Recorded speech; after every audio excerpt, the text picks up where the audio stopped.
Hi everyone, welcome to the bare minimum education. तो आज हम डिस्कस करेंगे 4 मार्च 2023 की द हिंदू और द इंडियन एक्सप्रेस का newspaper analysis. But before I start, I just want to say one thing that in case you find these videos helpful, you can always let me know that by commenting below, liking the video and subscribing to my channel if you haven't done that.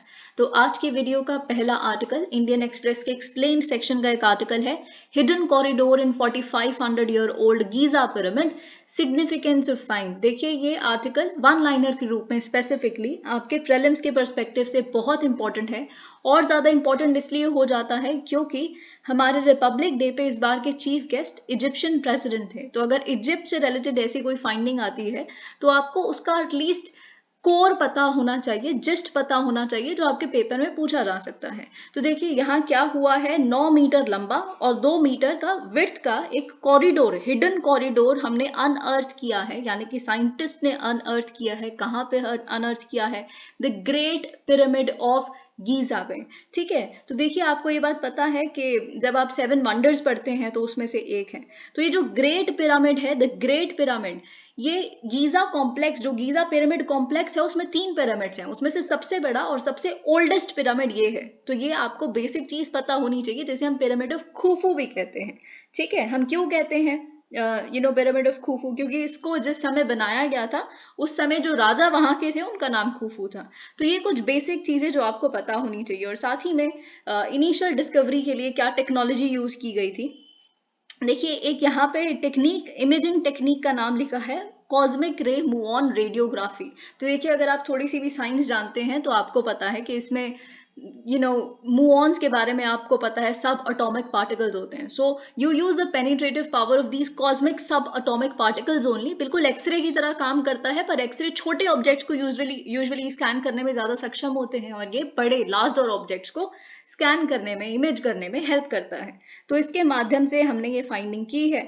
तो यहाँ पे बस इतना ही जो आपको जानना है। और साथ ही में आपको ये भी पता होना चाहिए कि जो यूनेस्को वर्ल्ड हेरिटेज साइट भी है गीजा पिरामिड कॉम्प्लेक्स, ये भी आपको पता होनी चाहिए। कुछ बहुत ही 2-3 चीजें। और साथ ही में क्योंकि इजिप्ट, मैंने आपको कहा है कि हमारे रिपब्लिक डे के चीफ गेस्ट थे इजिप्ट, तो आपको इजिप्ट के बारे में कुछ चीजें पता होनी चाहिए कि इसका जो ऑफिशियल नाम है अरब रिपब्लिक ऑफ इजिप्ट है।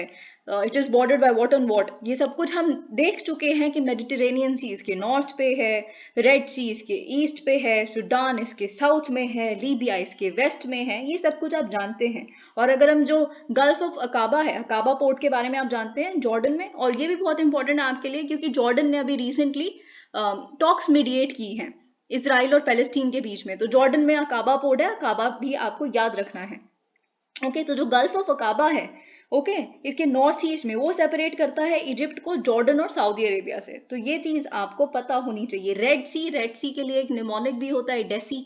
ठीक है, तो वो आप पढ़ के जाइए रेड सी की बॉर्डरिंग स्टेट्स क्या हैं, क्योंकि इजिप्ट इतनी इंपॉर्टेंट हमारे लिए इस बार जगह है।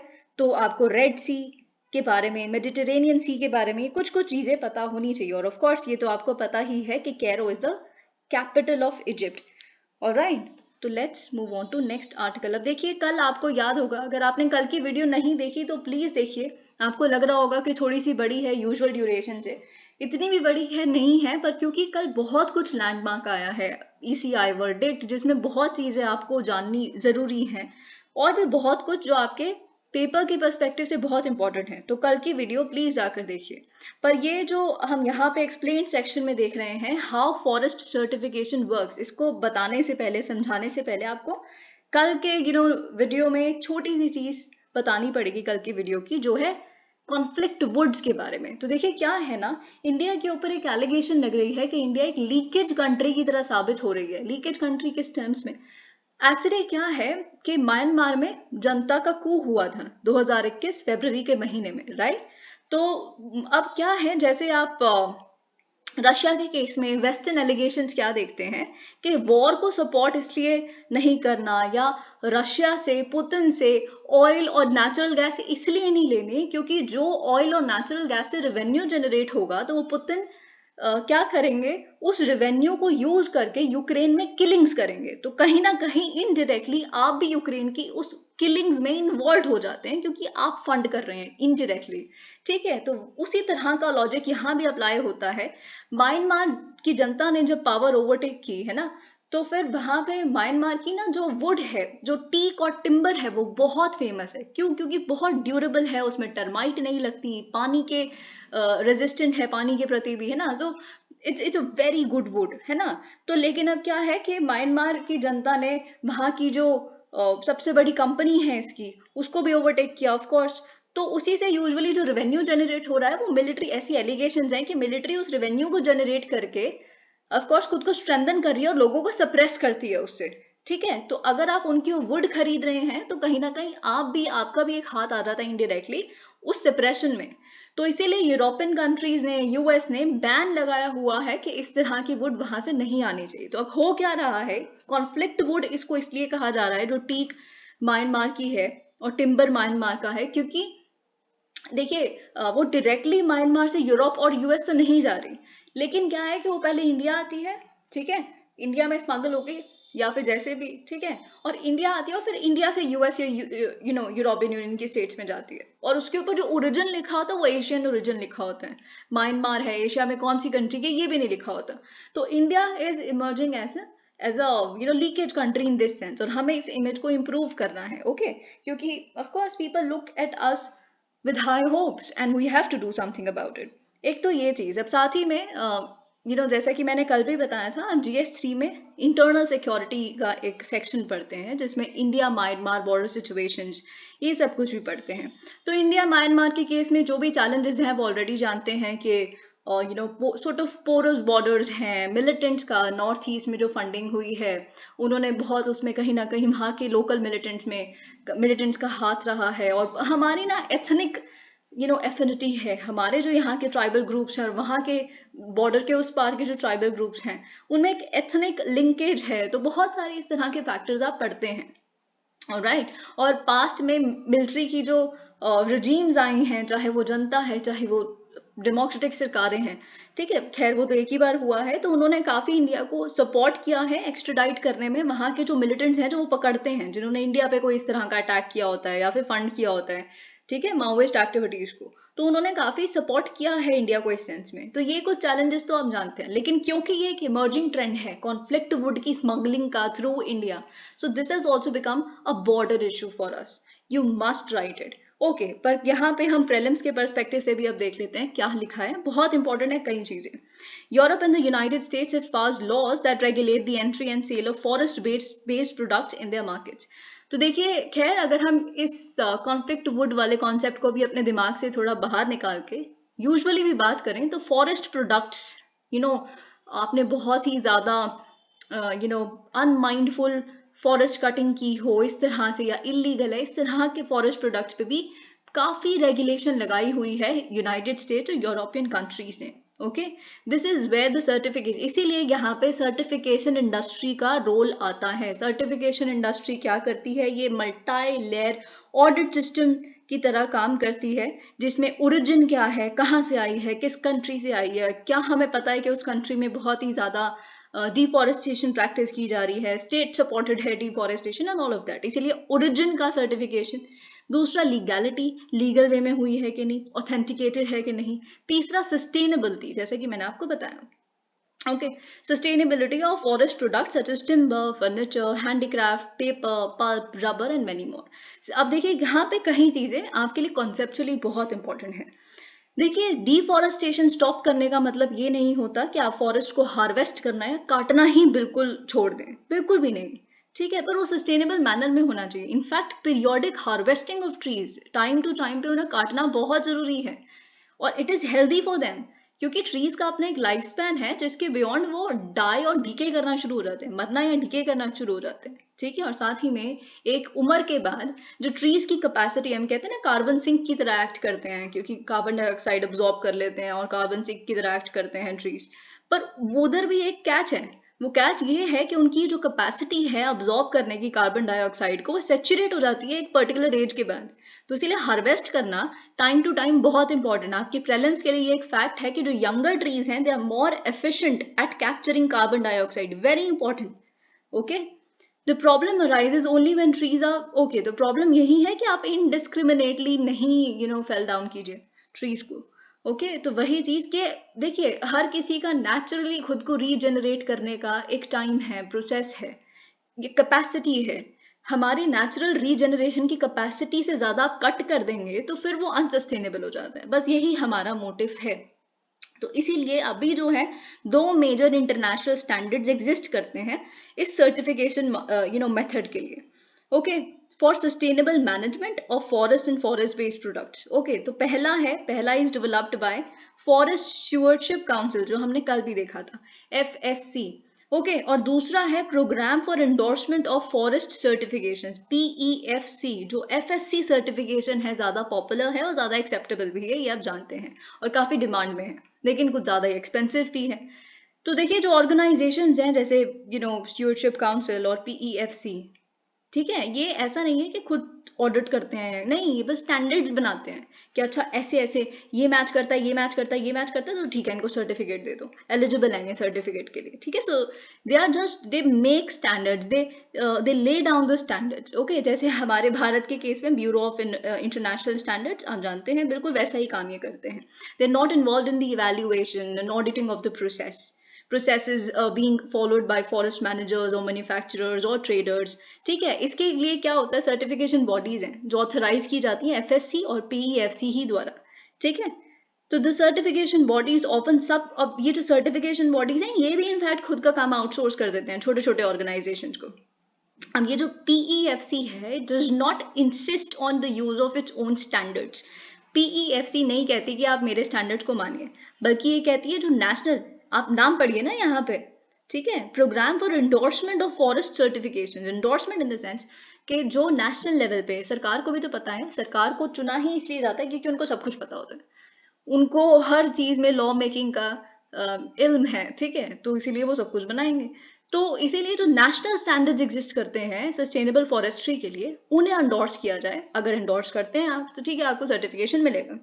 ठीक है, तो इसीलिए जो PEFC है does not insist on the use of its own standards. ये अगर आपके प्रीलिम्स में ऐसी स्टेटमेंट लिखी हो तो वो सही है। ठीक है, instead it, as its name suggests, it endorses the national standards of any country if they are aligned with its own। अगर आपके जो नेशन के स्टैंडर्ड्स हैं मेरे से मिलते जुलते हैं तो हम सर्टिफिकेशन देंगे। ठीक है, ये सर्टिफिकेशन लाइक एलिजिबल चीज है। Two main types of certification, तो देखिए दो तरह के। अब तो ये हमने 2 मेजर स्टैंडर्ड्स देख लिए, FSC के स्टैंडर्ड्स होते हैं, PEFC के। ठीक है, लेकिन 2 तरह की सर्टिफिकेशन मिलती है जो ऑफर पे होती हैं यूजुअली। एक तो फॉरेस्ट मैनेजमेंट की, FM, वेरी इजी, इसमें कुछ समझने वाला है नहीं। दूसरा होता है chain of custody. Chain of custody certification क्या है, पूरी लाइफ स्पैन, उनके पूरी सप्लाई चेन में ओरिजिन से लेके मार्केट तक पहुंचना, ठीक है, उसको पूरा ट्रेस करना, बिल्कुल हर एक स्टेप पे वो सही था, सब सस्टेनेबल था, लीगल था, इस तरह की certification chain of custody certification होती है। Okay, forest certification in India, अब हम इंडिया पे आ जाते हैं, सबसे ज्यादा इंपॉर्टेंट तो यही है। The forest certification industry has been operating in India for the last 15 years. अभी क्या है, currently forest in only 1 state, ठीक है, एक ही केवल स्टेट के फॉरेस्ट हैं, उत्तर प्रदेश के, वो सर्टिफाइड है। तो अगर आपके प्रीलिम्स में स्टेटमेंट लिखी हो और आपको लगे कि ओनली वाली स्टेटमेंट्स गलत होती हैं, तो यहाँ पे आप देख लीजिए खुद कि उत्तर प्रदेश केवल एकमात्र ऐसी स्टेट है भारत की जिनके फॉरेस्ट सर्टिफाइड है। लेकिन यहाँ पे आप जानते हैं कि सिर्फ फॉरेस्ट ही थोड़े नाम बुड़ लेते हैं, ट्रीज आउटसाइड फॉरेस्ट का भी तो एक कॉन्सेप्ट एग्जिस्ट करता है, right. 41 divisions of the UP Forest Corporation are PEFC certified। तो जो 41 डिविजन्स हैं यूपी फॉरेस्ट कॉर्पोरेशन की, वो PEFC सर्टिफाइड हैं, meaning they are being managed according to the standards endorsed by PEFC। ठीक है, तो अब भारत में देख रहे हैं कि PEFC का बोलबाला ज्यादा है। These standards have been developed by, और इन स्टैंडर्ड्स को किसने डेवलप किया है, न्यू दिल्ली बेस्ड एक नॉन प्रॉफिट ऑर्गेनाइजेशन ने, जिसका नाम है network for certification and conservation of forest, NCCF। ठीक है, तो ये भी आप इस बॉडी को भी याद रखिएगा, आगे इसका एक रेफरेंस है। सम अदर स्टेट्स, तो कुछ और भी ऐसी स्टेट्स थी जिन्होंने सर्टिफिकेशन को ऑब्टेन किया, फिर ये सब्सिक्वेंटली ड्रॉप्ड आउट। ठीक है, जैसे महाराष्ट्र में, मध्य प्रदेश में, लेकिन फिर ऐसा हो नहीं पाया। ओके, और इन सारों ने पहले FSC की सर्टिफिकेशन को ऑप्ट आउट किया था, but somehow they got out of it. Okay, however all these expired, क्योंकि एक्सपायर होगी, फिर उसके बाद कईयों ने रिन्यू नहीं किया and all of that.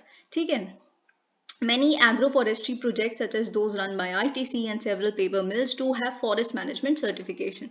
The forests were, देखिए मतलब क्या है कि जो आपका जिस तरह से आप पेपर मिल इंडस्ट्री रन कर रहे हैं वो सस्टेनेबल है। अगर ट्रीज कट हो रहे हैं तो उतने रीजनरेशन लाइक कैपेसिटी है, इतने ही कट हो रहे हैं। ठीक है, तो इस तरह का सर्टिफिकेट मिलता है। There are a large number of COC certifications, but the dropout rate is 40%. India specific standards. India allows the export of only processed wood. बहुत important आपके prelims के perspective से, हम timber के export को allow नहीं करते, हम केवल processed wood के export को allow करते हैं। ओके, और इनफैक्ट ये बात आपको जानना बहुत जरूरी है कि जो टिम्बर हम हार्वेस्ट करते हैं, इंडियन फॉरेस्ट है, वो तो इनफ भी नहीं है कि वो डोमेस्टिक डिमांड को ही मीट कर जाए। हाउसिंग की, फर्नीचर की, बाकी प्रोडक्ट्स की तो हम एक्सपोर्ट कहाँ करेंगे, तो इसीलिए हम एक्सपोर्ट नहीं करते। ठीक है, the demand for would in India is around 150 to 170 million cubic meters annually, including 90 to 100 million cubic meters of raw wood. The rest goes mainly towards meeting the demand for paper and pulp. ठीक है, तो देखिए 170-150 में से around 90 से 100 million जो है वो रॉ मटेरियल होता है, बाकी पेपर और पल्प इंडस्ट्री में जाता है। India's forest contribute just about, तो देखिए वही चीज, जो हमारे फॉरेस्ट है वहां से तो केवल 5 मिलियन क्यूबिक मीटर ही वुड आता है हर साल। ठीक है, और ऑलमोस्ट 85% जो हमारी डिमांड है वुड की या वुड प्रोडक्ट की, वो ट्रीज आउटसाइड फॉरेस्ट, TOF, ये अपने स्टार्टअप में आप पढ़ते हैं, वहां से हम मीट करते हैं। ठीक है, तो ये चीज आपको पता होनी चाहिए। अबाउट 10% और साथ ही में हम 10%, अगर आपके पेपर में लिखा हो कि अराउंड 85% हम इंपोर्ट करते हैं, जी नहीं, हम केवल 10% अपनी डिमांड का इंपोर्ट करते हैं। हमारा इंपोर्ट बिल पर साल अराउंड ₹50,000 to 60,000 करोड़ होता है। Since TOF are so important, इसीलिए हमें क्या पता चलता है कि हमारे ट्रीज आउटसाइड फॉरेस्ट बहुत इंपॉर्टेंट हैं। इसीलिए जो नए सर्टिफिकेशन स्टैंडर्ड्स हैं जो जून 2022 में आए हैं, जो डेवलप किए गए हैं सस्टेनेबल मैनेजमेंट के लिए, वो इनके लिए भी एग्जिस्ट करते हैं। ठीक है, TOF के लिए भी। PEFC already has certification for TOF। Okay, PEFC के ऑलरेडी सर्टिफिकेशन स्टैंडर्ड्स हैं ट्रीज आउटसाइड फॉरेस्ट के लिए, and last year FSC came up with India specific standards that included certification for TOF। ठीक है, तो दोनों ही PEFC भी और FSC के सर्टिफिकेशन स्टैंडर्ड्स एग्जिस्ट करते हैं हमारे ट्रीज आउटसाइड फॉरेस्ट के लिए। The government's own standards long before private certification bodies set up operations in India. इससे बहुत पहले के प्राइवेट ऑर्गेनाइजेशंस, बॉडीज यहाँ पे आई और उन्होंने अपने ऑपरेशंस को सेट किया, सर्टिफिकेशन ऑपरेशंस को और इंडस्ट्री को। Government had moved to define national standards for the management of forest based on the recommendation of an expert committee in 2005. The Environment Ministry had asked relevant institutions like the Bhopal-based Indian Institute of Forest Management to draw up national forest standards. ठीक है, तो बस वही सारी चीज लिखी है, draw out तो हुई लेकिन it didn't fructify somehow. इसीलिए जब व्हेन ये आई न्यू दिल्ली बेस्ड एक NCCF, हमने जो ऑर्गेनाइजेशन यहाँ देखी थी 2015 में, जब इन्होंने PEFC सर्टिफिकेशन को ऑफर करना शुरू किया भारत में, इन्वायरमेंट मिनिस्ट्री नॉमिनेटेड, तो इन्वायरमेंट मिनिस्ट्री ने एक ऑफिसर भी नॉमिनेट किया। ठीक है, ताकि ऑफिशियल लेजिटिमेसी मिल जाए NCCF को और PEFC सर्टिफिकेशन को। पर फिर नॉमिनेशन को लेटर विड्रॉ कर लिया, और फिर लास्ट ईयर क्या हुआ, जब मिनिस्ट्री अपनी नई रेगुलेशंस के साथ, नए स्टैंडर्ड्स के साथ आई है, तो मिनिस्ट्री ने एसोसिएट किया है खुद को FSC के साथ। तो अगर एक स्टेटमेंट ये लिखी है कि हमारी करंट जून 2022 के न्यू स्टैंडर्ड्स के हिसाब से या न्यू स्टैंडर्ड्स के हिसाब से हम PEFC के साथ एसोसिएटेड हैं, जी नहीं, हम FSC स्टूवर्डशिप काउंसिल के साथ एसोसिएटेड है। Nobel winner jailed for 10 years in Belarus, sham trial slammed. तो देखिए यहाँ पे नोबेल पीस प्राइज विनर, बहुत ही recent Nobel peace prize winner है, आप जानते भी हैं, हम डिस्कस भी कर चुके हैं। And human rights activist Ales Bialiatski, इनको सेंटेंस किया गया है 10 साल की जेल। कहाँ पे? बेलारूस में। बेलारूस और रशिया देखिए बहुत ही इंपॉर्टेंट नेशंस हैं। रशिया यूक्रेन वॉर में जो फुल फ्लैश सपोर्ट सबसे ज्यादा रशिया को आया वो बेलारूस से आया, क्योंकि बेलारूस आप कह सकते हैं सिंगल ऐसी यूरोपियन कंट्री है जहाँ पे डिक्टेटरशिप अभी भी एग्जिस्ट करती है।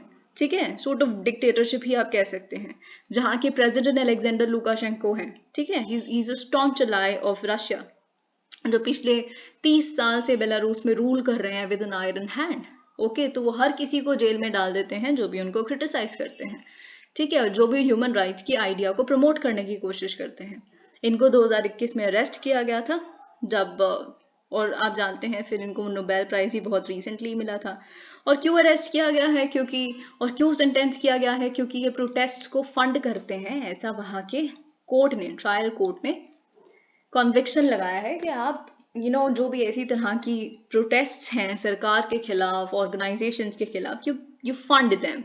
Okay, are founding mothers, very important. क्यों इंपॉर्टेंट है ये चीज आपको याद होगी, इस तरह के 2 एडिटोरियल्स और आर्टिकल्स हम पहले भी देख चुके हैं, क्योंकि हमारे प्राइम मिनिस्टर ने रिसेंटली, जब हमने 75 ईयर्स कंप्लीट किए और फिर उसके बाद रिपब्लिक डे पे भी इसकी एक हमने कॉरोलरी देखी थी, फिर उसके बाद DU में भी काफी सेलिब्रेट किया जा रहा है।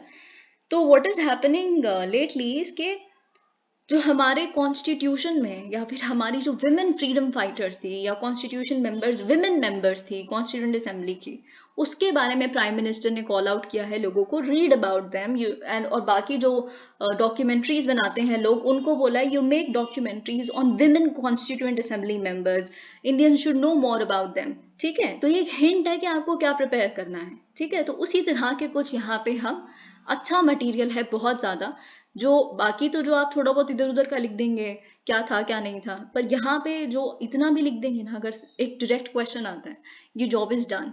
Okay, when the constitution was completed, तो जब कॉन्स्टिट्यूशन कंप्लीट हुआ, संविधान कंप्लीट हुआ, तो 11 विमेन मेंबर्स थी कॉन्स्टिट्यूएंट असेंबली की जिन्होंने साइन किया था उसे।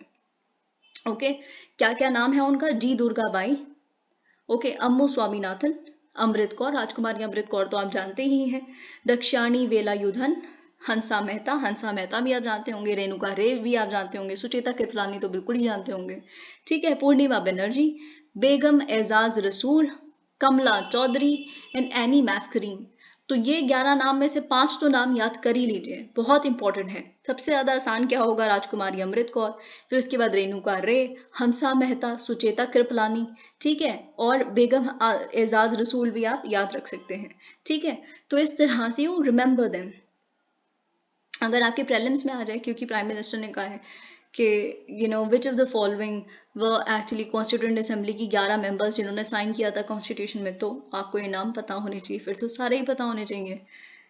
ठीक है, the constituent assembly first met on December, तो आप जानते हैं कॉन्स्टिट्यूएंट असेंबली पहली बार दिसंबर 11 1946 को मिली थी, 169 सेशंस हुए, इससे पहले कि सबने मिलकर साइन किया डॉक्यूमेंट को जनवरी 24 1950 में। ओके, तो देखिए यहाँ पे आप जानते हैं, आप एक क्वेश्चन पढ़ते हैं कमिटीज, पार्लियामेंट्री कमिटीज के बारे में, क्वेश्चन आया भी है 2 बार मेंस में GS2 की। तो पार्लियामेंट्री कमिटीज में जब आप उसको कंटेंट पढ़ते हैं या लिखते हैं तो यही लिखते हैं, और जैसे विंस्टन चर्चिल ने भी कहा था, आप इसका रेफरेंस भी पढ़ते हैं कि असली जो काम होता है वो कमिटीज में होता है, जो हमें दिखता है पार्लियामेंट में वो तो सिर्फ पॉलिटिक्स होती है। ठीक है, तो असली सीरियस काम हो रहा है ना parliamentary work, that happens in committees. तो इसीलिए आप समझ सकते हैं कमिटीज की क्या वैल्यू है, क्योंकि जब आप कॉन्स्टिट्यूएंट असेंबली की स्पीचेस और डिबेट्स देखेंगे उसमें विमेन पता ही नहीं चलती, हमने तो कभी सुना ही नहीं, उनकी स्पीचेस के बारे में सुना ही नहीं।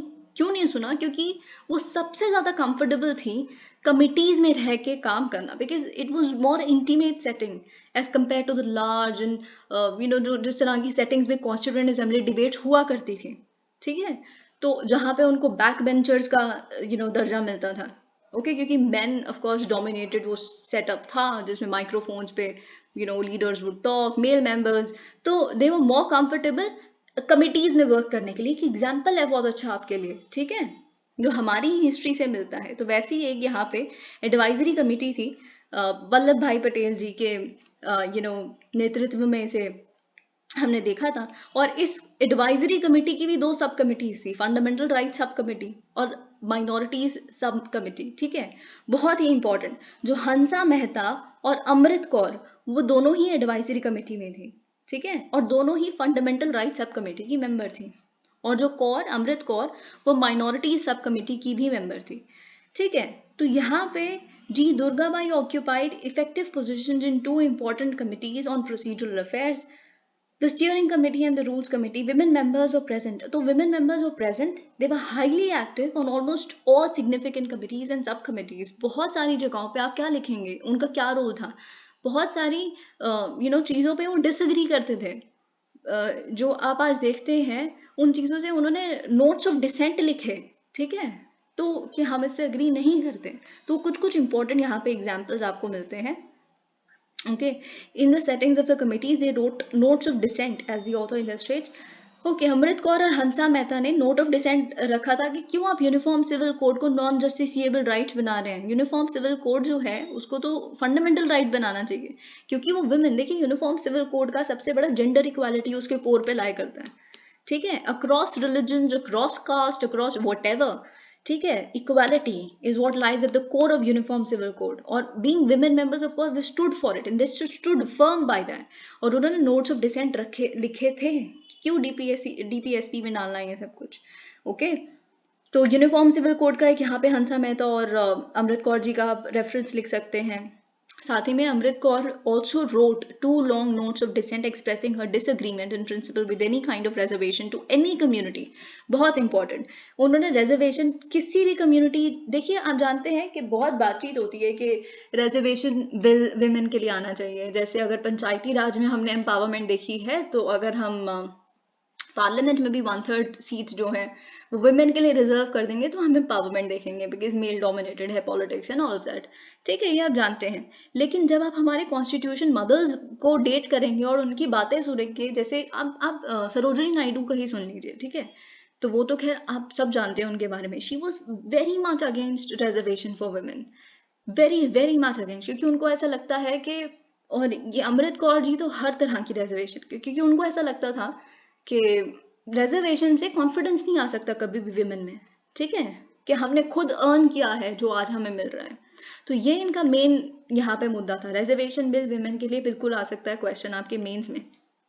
अब यहाँ पे जो दक्षिणी वेलायुधन, तो ये जो है she was the only women member from the scheduled caste community, and she was a staunch critic of reservation, और इसीलिए वो काफी डिफर करती थी बी आर अम्बेडकर जी से, और काफी इनमें थोड़ा बहुत आप कह सकते हैं कि बात इसमें बहस भी हुई थी दोनों की कि आई डोंट डिसएग्री, और बी आर अम्बेडकर आप जानते हैं कि उन्होंने कहा था कि पिछले शुरुआती कुछ समय के लिए तो रिजर्वेशन की जरूरत है, then of course it should be lifted off, है ना। तो ये सारी चीजें आप यहाँ पे रेफरेंस दे सकते हैं।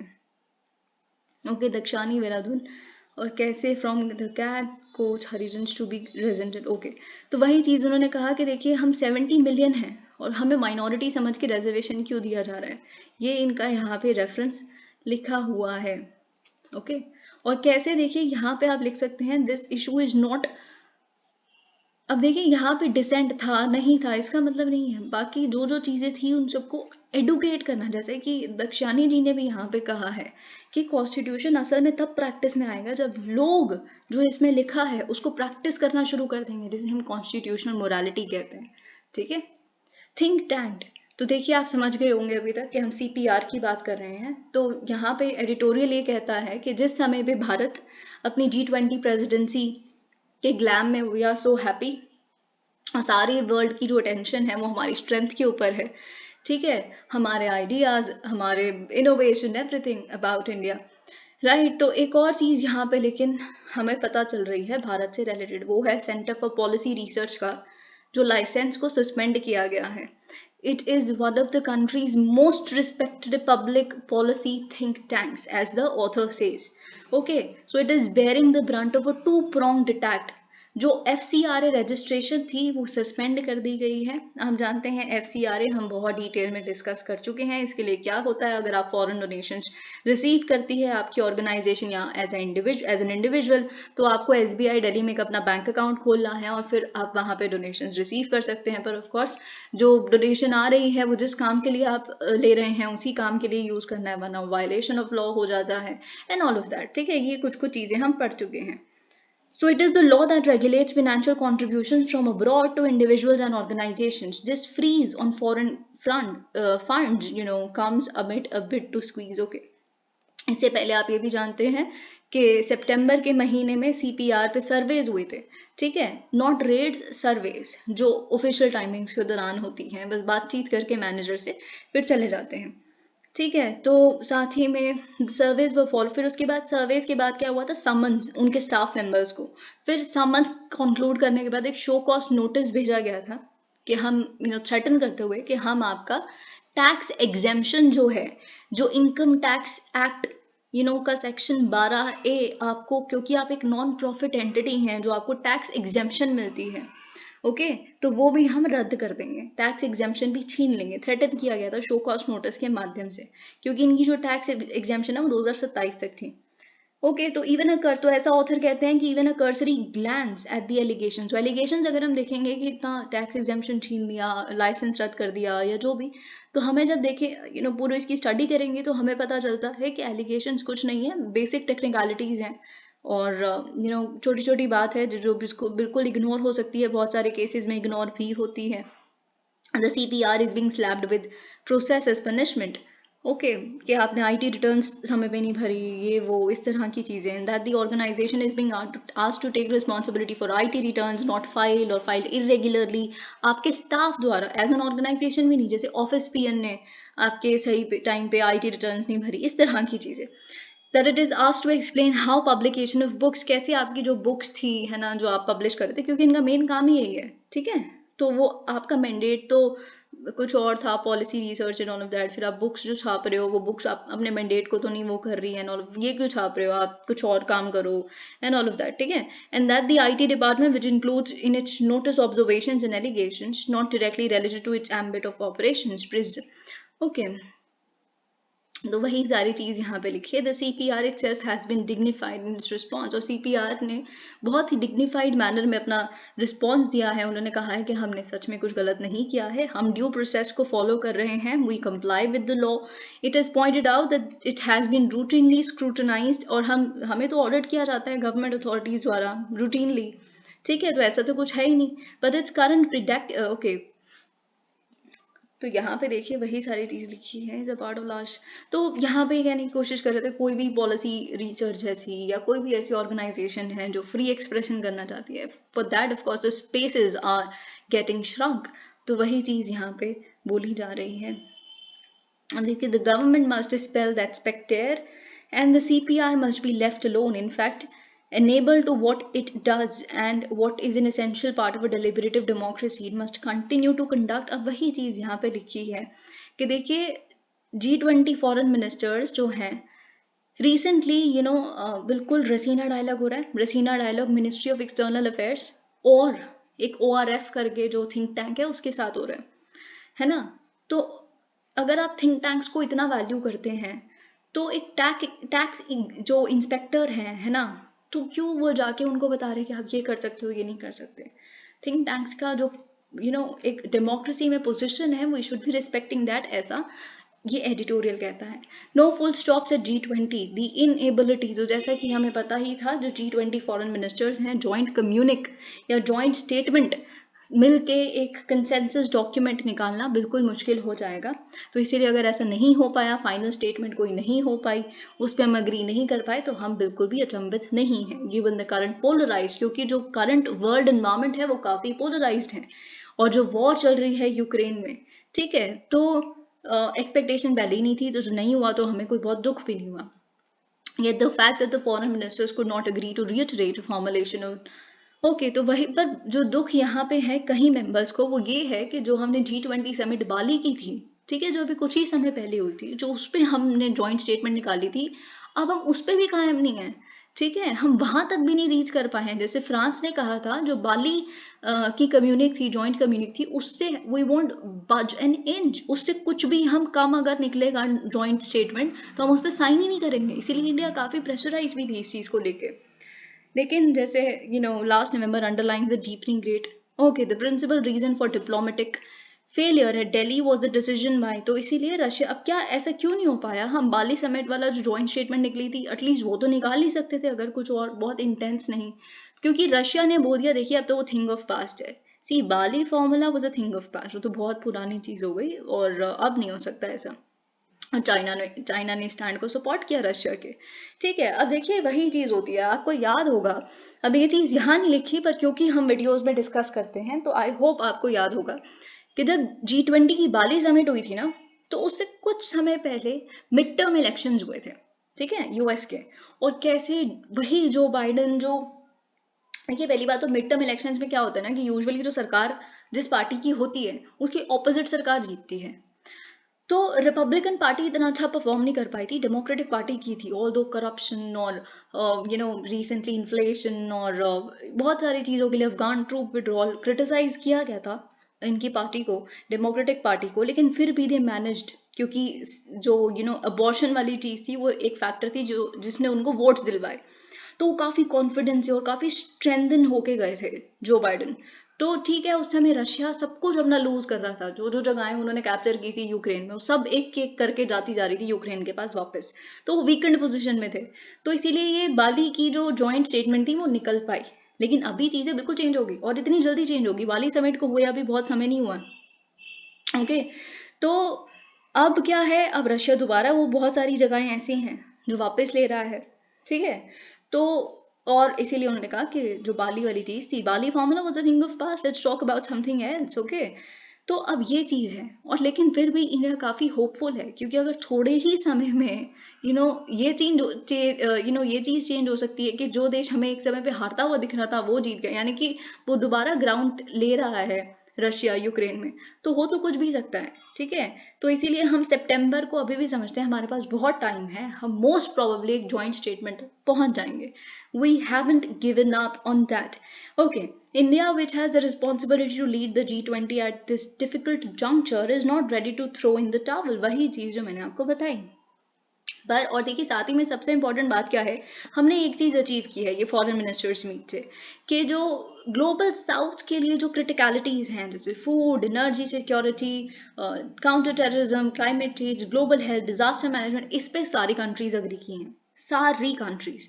तो वो हम कह सकते हैं कि एक हमारे लिए सक्सेस थी, और ग्लोबल साउथ की लीडरशिप हम अज्यूम की है हमने, तो उसमें हम सक्सेसफुल हो पाए हैं। सो of course that is a good thing. Chord like soft Beatles, members can release solo albums. Japan minister, तो देखिए अगर तो खैर आप इसका कॉन्टेक्स्ट जानते हैं तो आप बीटल्स ग्रुप के बारे में जानते होंगे, राइट। तो जो एक बैंड था, काफी अच्छे गाने हैं उनके, तो उसमें से Paul McCartney, he is known to be one of the greatest lyricists of English songs, है ना। तो उन्होंने क्या किया था, बीटल्स ऑल्सो एक बैंड था, लेकिन उनको मतलब फ्रीडम थी ना, आप एकजुट होके गाने रिलीज करते हैं, लेकिन अगर आप चाहें तो आप सोलो एल्बम भी निकाल सकते हैं। पॉल मैककार्टनी ने ये किया था, ठीक है। तो वही जो जापान के फॉरेन मिनिस्टर हैं, उन्होंने कॉर्ड की ये कॉर्ड की ग्रुपिंग को ऐसे ही डिस्क्राइब किया कि बीटल्स की तरह, ठीक है। ऑल्दो हम सारे एक दूसरे के फ्रेंड्स हैं, हम सारे कॉमन हैं किस चीज़ में, डेमोक्रेसी में, फ्रीडम में, इस तरह की चीज़ों से जुड़े हुए हैं, ठीक है। लेकिन अगर कहीं चीज़ों पे कोई अपने चॉइसेस हैं, अपने कोर्स ऑफ पाथ है, तो उसमें फ्लेक्सिबिलिटी है। ये इंडिया के लिए स्पेसिफिकली रेलेवेंट है, ठीक है।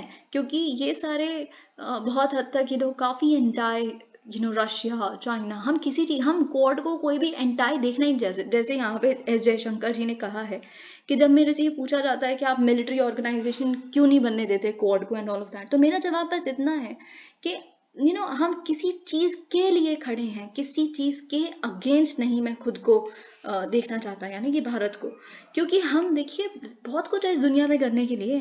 Okay, we don't have time कि हम, क्योंकि ये मेरे को छोटा कर देता है अगर मैं किसी के पीछे भागता हूँ, उनको डिफीट करने के बारे में सोचता हूँ तो। Okay, so we don't want to do that, this is what India really is. Okay, select central staff can opt for old pension scheme. Okay, तो देखिए new pension scheme, old pension scheme के बारे में हमने बहुत detail में अपनी vision IAS की इकोनॉमिक सेक्शन की एक मैगजीन में डिस्कस किया है, और बहुत बार न्यूज़पेपर वीडियोस में भी डिस्कस किया है कि ओल्ड पेंशन स्कीम कैसे एक फिनेंशियल बर्डन हो सकता है, और राइट, और न्यू पेंशन स्कीम कैसे 2004 में आया था। और ओल्ड पेंशन स्कीम केवल जो सेंट्रल गवर्नमेंट एम्प्लॉयज हुआ करते थे, गवर्नमेंट एम्प्लॉयज उनके लिए था, लेकिन न्यू पेंशन स्कीम सबके लिए सब एलिजिबल हैं, ठीक है। और कैसे you didn't contribute anything old pension scheme में, आप पूरे जिंदगी जब आप जॉब करते हैं तो कुछ ना कुछ अपने सैलरी में से हर बार निकालते हैं, तो वो पहले नहीं होता था ओपीएस, तो यानी कि जो टैक्स पेयर्स हैं वो सब कुछ पे करते थे जब आप रिटायर हो जाएंगे, आपकी मंथली सैलरी। तो आप समझ सकते हैं किस तरह का फाइनेंशियल बर्डन था। लेकिन आप ये भी देख रहे हैं कि बहुत सारी जो इनफैक्ट जो बीजेपी है उनका खुद का महाराष्ट्र में जो चीफ मिनिस्टर है उन्होंने डिसएग्री नहीं किया है कि वो ओपीएस नहीं लाएंगे, क्योंकि वहां पे भी एक डिमांड है। हिमाचल प्रदेश में आपने देखा है ओपीएस किस तरह से कैंपेनिंग का एक बहुत बड़ा फैक्टर था। बहुत सारी जगहों पे ओपीएस को प्रॉमिस किया जा रहा है, छत्तीसगढ़ में, राजस्थान में तो हो गया है लागू, है ना। तो ये सारी चीजें आप जानते हैं। तो इसी के करते हम देख रहे हैं कि केंद्रीय सरकार ने भी ओपीएस को अलाउ किया है कुछ गिने चुने सेंट्रल गवर्नमेंट एम्प्लॉयज के लिए। Okay, in a significant decision the government has decided to keep a one time option है ये सिर्फ कुछ गिने चुने सेंट्रल गवर्नमेंट एम्प्लॉयज के लिए कि आप माइग्रेट कर सकते हैं एनपीएस से ओपीएस। आप कहेंगे ऐसे कौन से गिने चुने लोग हैं? तो देखिए, जो एम्प्लॉयज जिन्होंने अप्लाई कर दिया था जॉब्स के लिए, जिनको एडवर्टाइज किया गया था दिसंबर 22 2003 से पहले, ठीक है, क्योंकि दिसंबर 22 2003 को क्या हुआ था, एनपीएस को नोटिफाई किया गया था। ठीक है, तो देखिए, अगर जब आप एक जॉब के लिए फॉर्म भर रहे हैं एग्जाम्पल, तो आपको तो अभी दिमाग में यही है ना कि ओपीएस मिलेगी, मेरे को पेंशन इस तरह से मिलेगी, तो आपने तो यही सोच के भरा। ठीक है, तो आपने अप्लाई अगर पहले कर दिया है दिसंबर 22 2003 से, तो आप एलिजिबल हैं, आप ओपीएस पे आप माइग्रेट कर दीजिए। ठीक है, लेकिन आपने ऑफकोर्स ज्वाइन किया है सर्विस को इन 2004, then it's fine. Okay, तो ये चीज यहाँ पे if you've joined in 2004 but you've applied before that, you're eligible. तो और फिर आप कहेंगे कि अभी तक जो हम एनपीएस के तहत जो अभी तक हम अपने कंट्रीब्यूशन भर रहे थे उसका क्या होगा? ठीक है, वो सारी की सारी जो कंट्रीब्यूशन है उसे जनरल प्रोविडेंट फंड में इंडिविजुअल के ट्रांसफर किया जाएगा, क्रेडिट किया जाएगा। ठीक है, तो ये चीज यहाँ पे लिखी है। The order will also be applicable to CAPF personal. ठीक है, तो अगस्त 31 तक का समय है, तब तक आप ऑप्ट कर सकते हैं।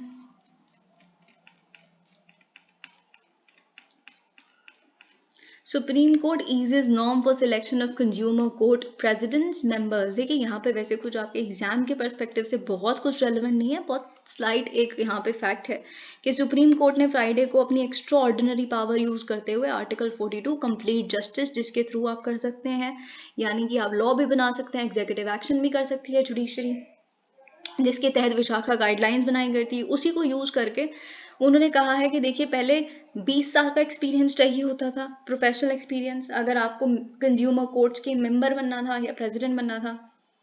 अब आपको केवल 10 साल का एक्सपीरियंस चाहिए ताकि यंगर टैलेंट आए इसमें। ठीक है, तो वही चीज यहाँ पे लिखी है, और साथ ही में it also introduced written exams and viva was to check the candidates performance. तो वही चीज, consumer commission have the power, और साथ में आप ये भी जानते हैं जो कंज्यूमर कमीशन है उनके पास पावर किस तरह की होती है, सिविल कोर्ट की मैनी रिस्पेक्ट्स में। ठीक है, the judgement noted that the government has propose several, तो गवर्नमेंट ने प्रपोज की हैं बहुत सारी amendments to consumer protection rules 2020, लेकिन इससे पहले इतना समय हो गया प्रपोज किए हुए, तो हम वेट नहीं कर सकते। ठीक है, we can not wait for the law to happen. तो इसीलिए जब तक एक लॉ आ नहीं जाता तब तक कोर्ट की judgement would fill the vacuum. Okay, we direct, ये भी एक जुडिशियल एक्टिविज्म का ही आप एग्जाम्पल लिख सकते हैं। अब एलिजिबिलिटी क्या है?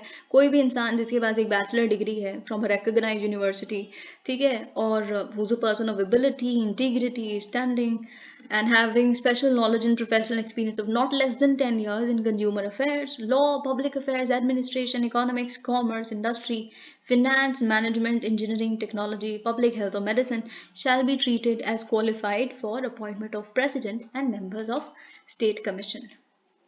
अब देखिए, यहाँ पे लिखा है border issue should be kept in proper place says China. तो देखिए, चाइना का ये कहना है कि ठीक है, हम मानते हैं जो भी हमारा बॉर्डर पे चल रहा है, क्योंकि इससे पहले मिस्टर जयशंकर ने क्या कहा था कि बॉर्डर सिचुएशंस आर एबनॉर्मल, ये आपको याद होगा, हमने डिस्कस किया। तो अब विजिटिंग चाइनीज फॉरेन मिनिस्टर चिनगांग ने बोला है कि देखिए, हम जो हो रहा है, जिस तरह के रिश्ते अभी हैं, once in a century changes in the world. ठीक है, तो जो बॉर्डर इशू है वो अपनी प्रॉपर जगह में, ये नहीं कह रहे कि उसको डाउन प्ले कर दो, पर आप ओवर प्ले भी तो मत कीजिए इसको, तो अपनी सही जगह पे जितना इंपॉर्टेंट है उससे ज़्यादा भी नहीं कम भी नहीं, वहाँ रखिए। ठीक है, ये इन्होंने कहा है। और वही चीज़ जो बार बार चाइना कहता है कि देखिए, भारत और चाइना में सिमिलैरिटीज़ बहुत हैं, पर आप केवल डिफरेंसेस देखना चाहते हैं, इन्होंने ये चीज़ कही है।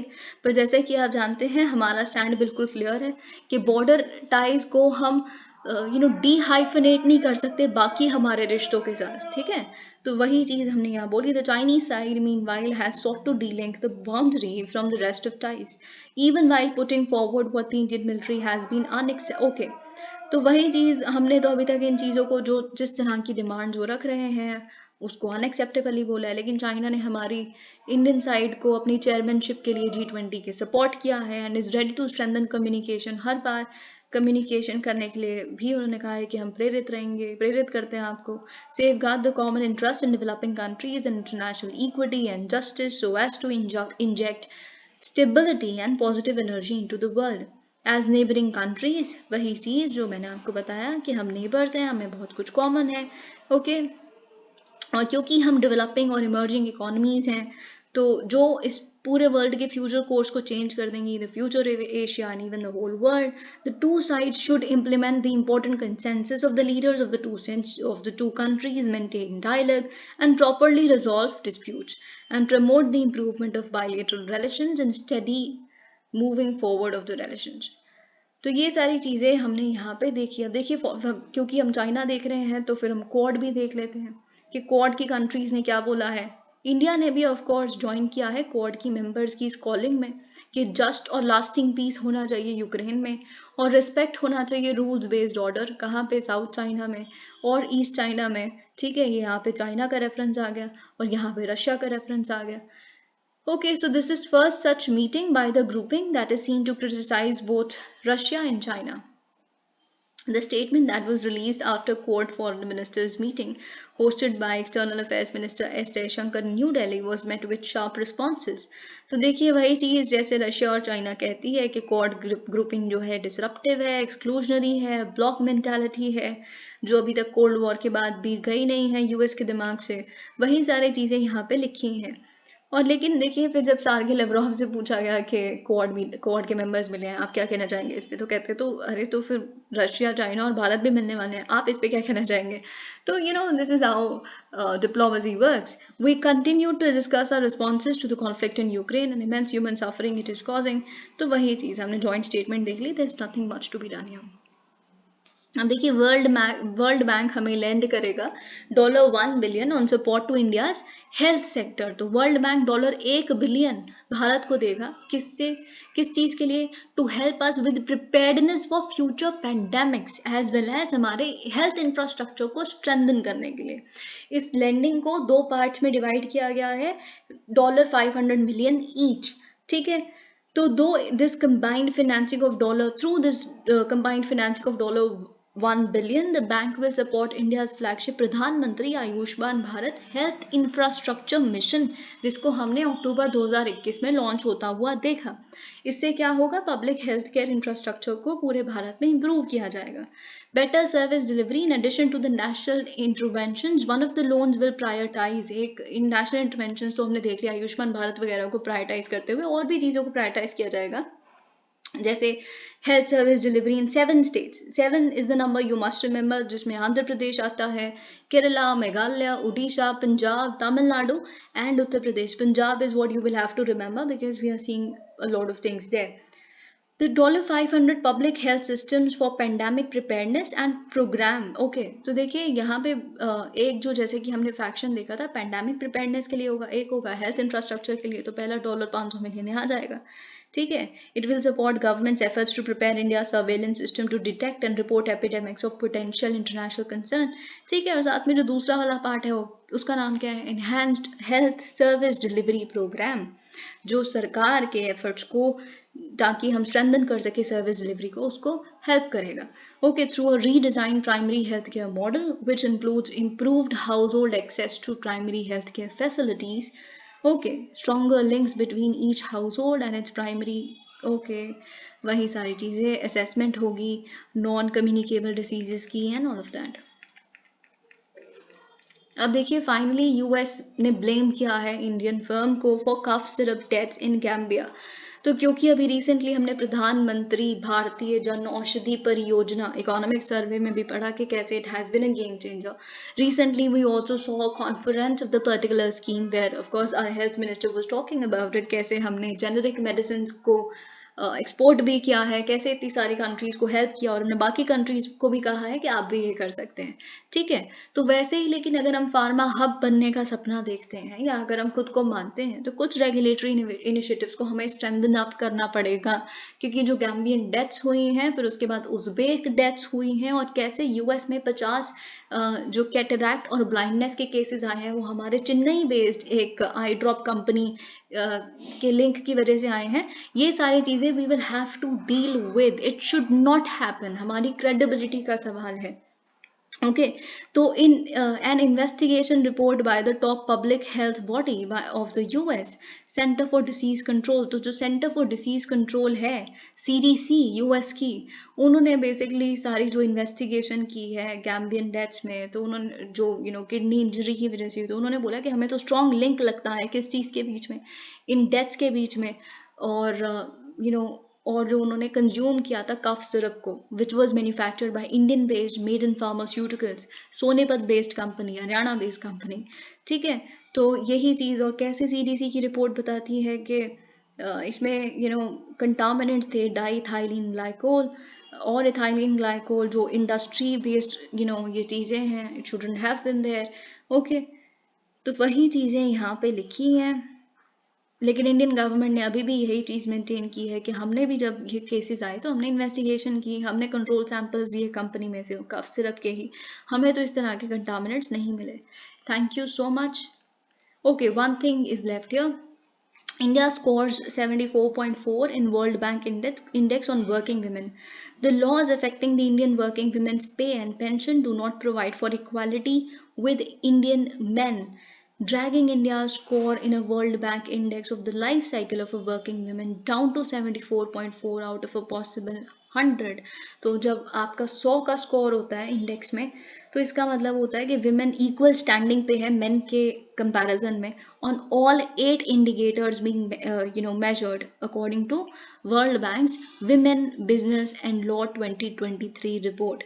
ओके, इंडिया ने स्कोर किया है higher than 63.7% average for South Asian region, but still we can't be say content with where we are right now.